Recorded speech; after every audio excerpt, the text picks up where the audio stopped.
से पहले की तकलीफ देने की माजरत। आप सबको इल्म है कि आजकल ये जो PSV गाड़ियां चल रही हैं, मॉडर्न जो गाड़ियां हैं योटोंग, इनमें एक इमरजेंसी गेट होता है। वो सामने आपको नजर आ रहा होगा, सेकंड लास्ट सीट के दरमियान। मैं अभी उधर जाके दिखाता हूँ आपको।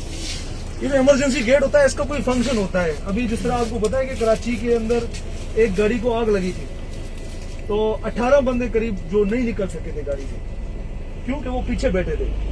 अगर उनको इमरजेंसी गेट का पता होता तो अल्लाह ताला ने जिंदगी का तो एक बनाया हुआ है, पता होता तो शायद वो कोशिश करके निकल जाता। ठीक है। और इन गाड़ियों के साथ इस जगह पर अभी हम कोशिश कर रहे हैं कि आपको हैमर होता है एक शीशा तोड़ने का, वो भी अवेल करके दे। लगे हुए हैं सर। हाँ, लगे हुए हैं वो सामने वो उधर वेरी गुड।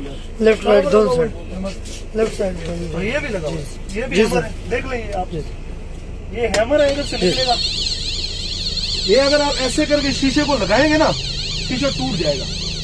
धक्का देने की जरूरत है। ये देखिए, ये आपकी गाड़ियां जो ये है ना, इस तरह की गाड़ियों में आप सफर करें जिनमें सारी सहूलियात मौजूद हो।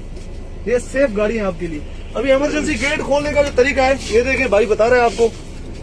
ये कोच का होस्ट है, कोच का होस्ट आपको बता रहा है कि ये गेट कैसे खुलता है। ये देख ले। इन केस ऑफ इमरजेंसी आप इस बटन को नीचे करके, यार ये जब भी मुसाफिर आप सफर करें, आपका हक होता है कि आप उनसे पता कर लें कि ये गेट ठीक है तो बंद है। और ठीक है, जोर जो बार बार हैमर लगा हुआ है। हाँ बस हैमर 2-3 जगहों पर होगा। ये जी भी सर, लगाना आप सीख लिया करें। अल्लाह ताला आपको अपने सफर पर खैरियत से पहुंचाए।